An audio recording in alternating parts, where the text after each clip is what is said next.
Hey guys, I'm your host, Christine Holly Ngo, and welcome to Making Things Fun, Cool, and Sexy.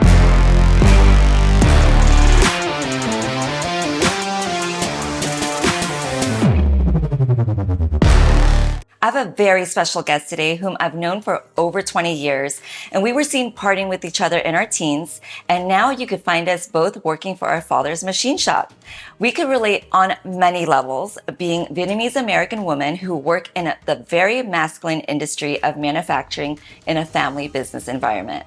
On top of running her family's business, Linda is also able to juggle motherhood as she is raising two adorable sons with her husband, who is also in the machining industry. I'd like to introduce you my amazing and strong friend, Linda Nguyen from K&A Precision. Hi, Linda. Hi, thank you for having me. Thank you so much for being here. First things first, how did you get into machining and how long have you been in this industry? I feel like I've been in it all my life. My dad's been a machinist for a long time. I was raised by my dad, and he came here from Vietnam and he studied manufacturing, and he wasn't able to get a job when he first came here. But when he moved to the Bay Area, he was able to get more training in vocational schools, and he got into the industry, and after 30 years in the industry, he decided to open up his own business. I was working at medical companies, running medical companies, and I was in college, and he decided he wanted to open up his own business, and I've been helping him ever since. That's amazing. You totally inspire me. Like in the beginning of this career for me, I really looked up to you. You totally inspired me because I knew nothing about machining, and I'm like, you're doing great. It's hard, but it's all a learning curve. Yeah, totally. What fun, cool, and sexy parts do you get to make at K&A Precision? Oh, we get to do all kinds of stuff. We have been fortunate to work with a lot of, huge companies.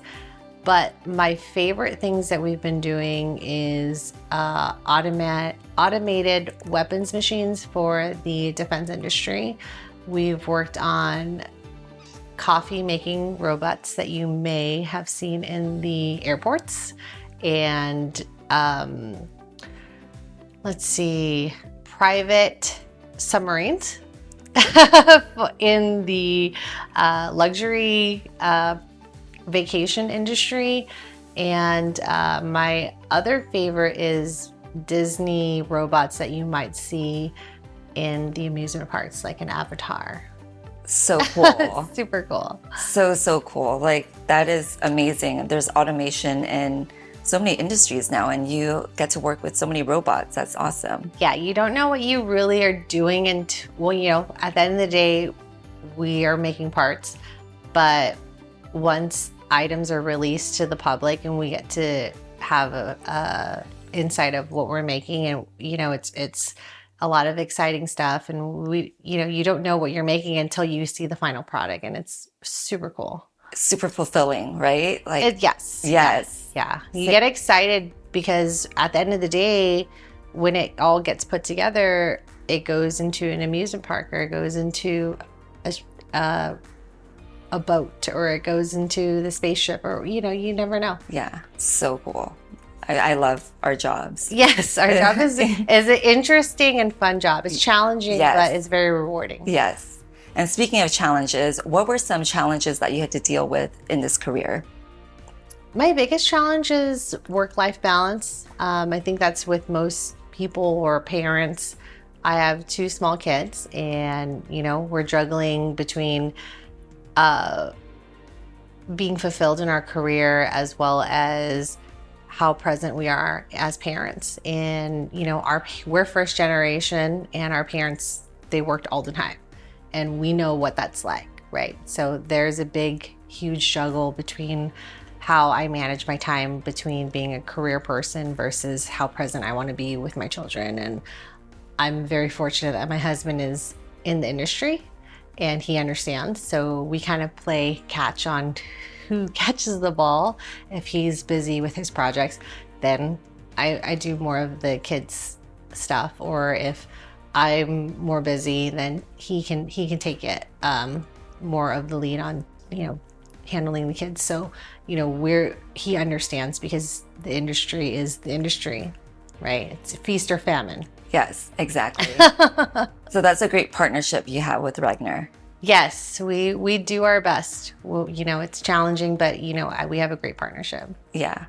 And what type of stereotypes do you have to deal with being a woman in manufacturing? It's great to see more women in manufacturing. It's great to see the schools pumping STEM into the school system, because I think when I started on 16 years ago, there wasn't a lot of women that you would see as far as engineering or manufacturing engineers. And now I definitely see more familiar faces and being able to collaborate with people that, you kind of know what they're going through, and, we all have kind of similar challenges. But the typical stereotypes that I've faced in the past is, we don't understand technical details, or we're not able to understand certain things in manufacturing because we're women. But I think being in the industry for such a long time, there's a confidence that you get, there's a knowledge that and nobody can really take that away from you, because you've put in your time. So if you put in your time and your stuff, no matter what anyone thinks of you, you have it, right? So if you've been in it for a while, you just got it, and it, and people ask you questions, and this is your craft. So you're not afraid anymore because you've been in it for a long time. And I think that just comes with time. It comes with experience, and just like any job, right? You've been doing it for such a long time, it's second nature. Exactly. And most of our clients, engineers, they've known us for a long time, so they trust us. They know that we know what we're doing. Right. Yeah. Absolutely. And having that relationship with clients is key. Absolutely. Yeah. It's word of mouth. Everything within machining, we get repeat customers, and word of mouth. That's how we get our clientele. So right. You build your business, people trust you, they come back, and they know that you're going to take care of them, and you're going to be honest, and you're going to make sure that their project, because at the end of the day, like every engineer, they really just care that their project gets taken care of. And if they can trust somebody, have a partnership with somebody that they know that's like, hey, we're on the same team. And within your team, or within working with your clients, if you guys have a partnership or a team, and you guys have the same goal, I think it's a win. As long as you can figure out how to dance. Exactly. Yep. And we both work with our fathers, who come from a very different generation. Yes. Coming from my own experience, here, I'll share an example. When I first started, my dad gave me this assignment. He's like, take care of all this, schedule all of our orders and keep track of it on Excel. And I'm like, sure. So after year 2, I'm like, my goodness, all my tabs are being used. And I'm like, it's filling up, Dad. Like, I need something more than this. He's like, no, just figure it out. You could figure it out. And I finally approached him. I said, we need an ERP system. We need some sort of scheduling system now, but I cannot do it just in Excel. But it took me about a year for him to finally pull the trigger and say, okay, fine, you can do this, right? So have you had any experience like this with your dad, where it took him a really long time to approve of automation or simplifying our jobs a little bit? If there's a yes is an understatement, exclamation point right now. That's yes, absolutely yes. I think we are unique in the sense of we have a generation of old school versus new school, and I think that's the problem when we talk about family business, and when we talk about manufacturing. It's not old school versus new school. It's a collaboration of old school and new school, and that's the way that we have to really think about how we handle conflict with our parents, or with making it match, because they're from a generation of, if it works, it works, and this is the way that it's been done, and this has been proven, and it's a sound board, and that's safe. And we come from a more like risk taking, like if we want to make it big, we gotta like go big and we gotta like do things and we gotta try things. And at some point, there has to be a match between two generations. And I work with my dad. My dad's always forward thinking. He's always thinking about the next step. He's always thinking about like how we can make money, and we bounce kind of ideas off of each other. And that's taken time with our relationship since I've been there for 16 years. He knows that at the end of the day, my commitment is to the business. My commitment is to make sure that we are successful, because in our success, we're able to take care of our family. So I think there's that trust that's built as we've gotten older and we've gotten more mature in our business, and we've gotten more mature in our relationship as more as a business as opposed to like father and child, right? He's able to trust me to say, you know, I trust you to make these decisions. I'm also going to foresee these decisions, but I think there's a collaboration that has to happen. So I'm always pushing him to be more on taking on more technology, like, hey, let's think about this, let's do this. He's always going to push back because that's his job. His job is, well, have you looked at these risks? Have you done all your research? And, you know, you kind of really need those checks and balances sometimes, right? So, because we're always looking at the big picture, but they're always trying to take us back to the basics. And I think it's a dance that we have to do. And I think we have to appreciate that dance, because if we were left to our own device, we would just go. So I think it's important to have the old school and new school. So it's not old school versus new school, it's old school and new school somehow collaborated together. Absolutely, 100% agree. You know, I look back and there were times when, let's say I wanted to expand our company. I'm like, Dad, I want this business, I want this commercial building, and I want to move here and support this customer, right? And looking back, had we done that because of my excitement and emotions, we probably would have failed, you know? Yeah, you would have been in a situation, yes. And, you know, and I think it's that dance that we have to learn. Yes, I know.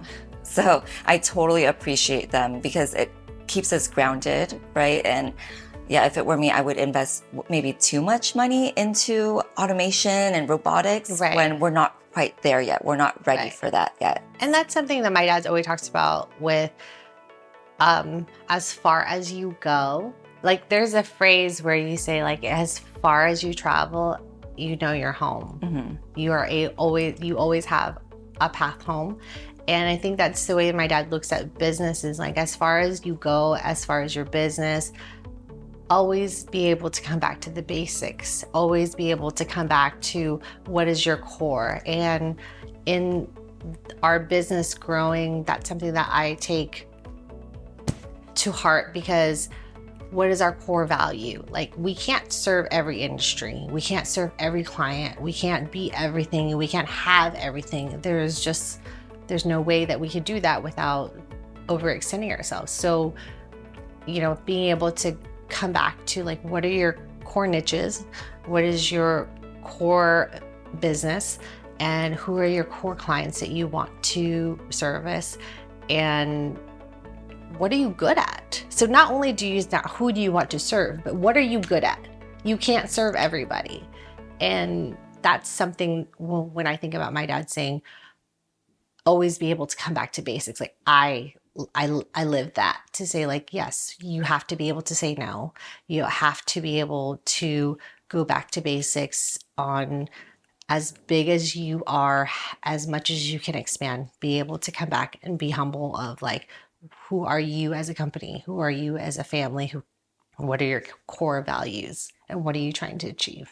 That is great. Like, I remember we had like discussions before, and I also remember you telling me that I need to learn to say no to clients. Like, do not overextend myself. And looking back, I completely burnt myself out by saying yes all the time. Right. So now I'm learning to say no and seeing what we're good at and not taking on every single client and all the orders, because it's not sustainable. Right.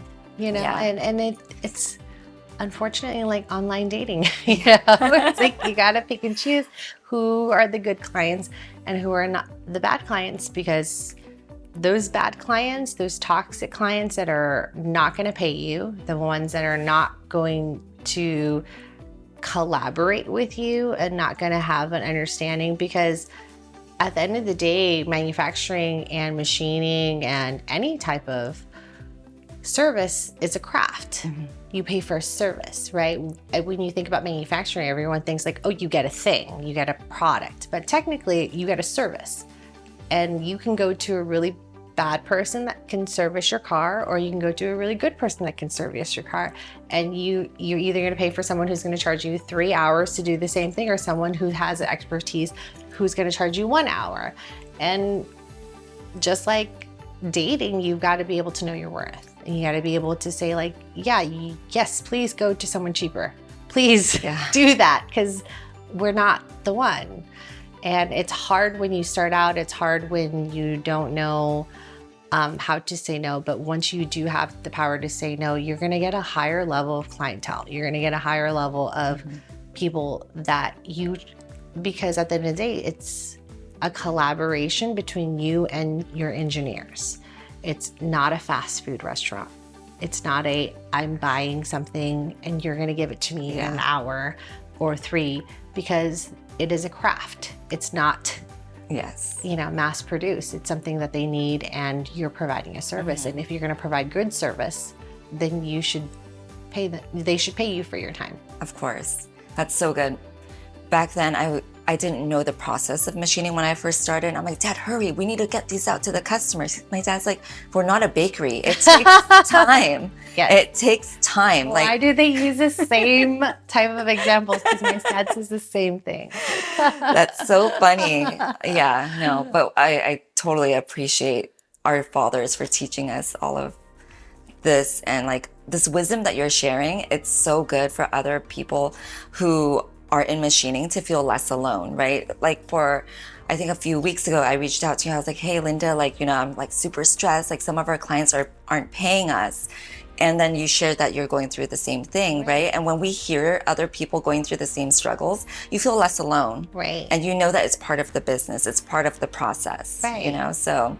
And I think in manufacturing, or just a family business, manufacturing, any of that, it's really hard to be in a room, or it's really hard to find somebody in a room that's like going through the same exact thing that you, and I have maybe a handful of people that have a family business, that have a machine shop, they're going through the same thing. And, we talk about like, is our family charging the right prices, or, like we're not investing in equipment and they're not willing to adapt to new technology. Like we are all going through the same thing. And it's growing pains and being able to get there. And just as our parents pushed us when we were young, we kind of have to push our parents to be able to grow and adapt new technology, and say like, hey, if you want to be on the cutting edge and you want to be versatile with the clients, you really have to adapt. And, they pushed us when we were kids. Now we kind of have to push them back. Exactly. So it's an interesting dynamic that we're going through right now. And you recently were able to incorporate quoting, like a easier quoting process, an automated quoting process. Can you share a little bit about that? Right. We talked about me being a mother. I have 2 young children. It's been hard juggling their schedules, my schedules, and I was just looking for an easier system on quoting, because as you know, quoting is painful. It's very painful. And I think that's just all around. Anybody who quotes anything, it's very painful. And if you got a large package or multiple package, it's very time consuming. And if you're worried about quoting that, you're not doing the other stuff that's like needs to get taken care of in the shop. So I was really looking for a system that was going to automate us, that was going to give me better decision making skills, that's going to help me process quotes, because if you don't quote the job, 100% you're not going to get the job. So if you quote the job, then at least you have a chance of getting the job, right? And I came upon paperless parts software, and at first it was a little bit of a touch and go trying to learn their new software and figure out whether this was going to work for us. But it really was something that made our life a little bit easier in automation, because what we used to do was when we got a client that would send us a job, we would have to download the file, then we would have to upload the file, then we would have to review the file, then we would have to put into our quoting system. And it was like a multi-process step, right? And that's when they say like quoting is very time consuming. But in that system, you can automate it where you can upload it, you can make the decisions, you can look at it, it flags things that you may or may not have seen as far as special tooling, whether you're going to have some material interference and things like that. So it really helps you make faster decisions. And the faster you can decide on a job, or the faster you can give feedback to the client, the faster they can say like, oh, I didn't know that. That's more of like that's a conversation with your client as far as like engineering feedback, right? If you don't have that tool, somebody else can just have quoted it, but you're the person that said like, oh, this got flagged. This is an issue on an engineering side. Like maybe you can look at it. That gives you kind of a competitive edge for them to say, oh, this person actually looked at my job. This person is actually giving me real life design feedback, as opposed to somebody just quoting a job. Because you could just quote the job, but if you get the job and you can't do it, like what is that? You know, that's not winning on anybody's side. Exactly. Delivering parts that are out of spec does not win anymore future jobs, right? Yeah. So that automatic design feedback of, hey, did you look at this? Do you need this? Do you need these specs?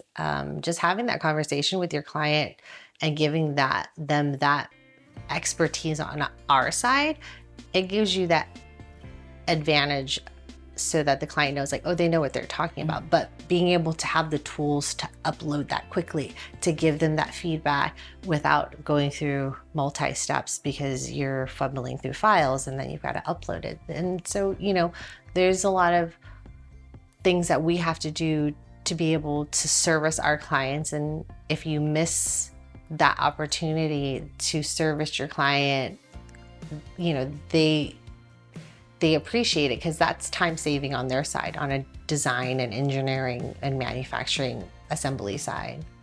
Yeah, my dad watches this show, so I hope he listens to this and he'll allow us to download or to get this new quoting system to help my life a little bit. I think it's just tools that will make your life easier. And I really do, if there is something that could truly make your process, your communication, and you streamlining, and also giving you an expertise to talk to your clients, I think that's something that you have to look in your business to say like, what tools can we use so that we can better service our clients, right? Those are the things that you're always looking for. Not every single tool is going to be great. Not every single tool is going to fit your business model, but if it makes your life easier, if it makes your customer satisfaction better, then I think it's something to consider. Yeah, totally agree. We'll see if we get to automate our quoting. I think he will. I think he will. And, you know, I'm really into personal development, and I always like to ask guests these two last questions. I believe that in order to become excellent at anything, you have to go through a lot of failure. Can you share any failures that turn into successes? Oh, yes. We started off putting all of our eggs in one basket, and we learned quickly that, you know, diversification is key. We really learned quickly that if you're not diversified, and if you're not an expertise in what you do, you know, you're basically at the mercy of your clients. And if they pay, or if they give you, you know, contracts or not. that's not a space that you want to be. You want to be able to provide a service to multiple industries, and you got to be able to ride the market. And I think when we first started, we really had all of our eggs in one basket, and we had banked on one client, and it was a really scary time. Then the economy tanked, and we learned very quickly that we had to diversify. And that was something that really still stays with me to this day, where we have to be able to make it and make sure that we survive every ups and downs that the market, because if you really think about the market, if you're not prepared for it, or if you don't expect an up and down turn, then you're really not supposed to be in the business. The market goes up and down. It goes from this industry to the other industry. And if you put all your eggs in one basket and that client either closes shop or they don't pay you, they close your business up very quickly. Mm-hmm. So that was a big mistake that we learned quickly that we had to fix early on. Yeah, that's very relatable too. Like, I learned that diversification is very, very important in any business, right? Like, we cannot just hold on to one customer and depend on them. Right. It's dangerous. It is dangerous. Yes. And where do you see K&A Precision in 5 years? In 5 years, we are looking to retire Dad out. My dad's been doing this. He's been in the industry for 40 years. I think he will ride it till the wheels fall off. But what I would love to see him do is, we want to be able to get ourselves financially secure so that he can exit on his terms. Talk about his multiple income streams and our debt to income ratio. Like, those are things that on a business side, as a first generation parent, passing it on to like his kids, he wants to make sure our books are healthy. He wants to make sure that the management is secure and they are healthy. And I think that's the goal. Is he wants to make sure if he puts his kids on a boat, they can still be out there and make it, right? And I want to be able to show him that we can make it. So that's continue to automate, that's continue to diversify, it's continue to make sure that our debt to income ratio is healthy, and invest in the things that make us thrive. Well, I'm so excited to see where you take it, because I know you will be successful in this business. Thank you. You'll be right alongside me. So yeah, I'm excited. The best person to be alongside. So thank you so much for today, and we'll see each other soon. Yes. Thank you. Thank you for having me.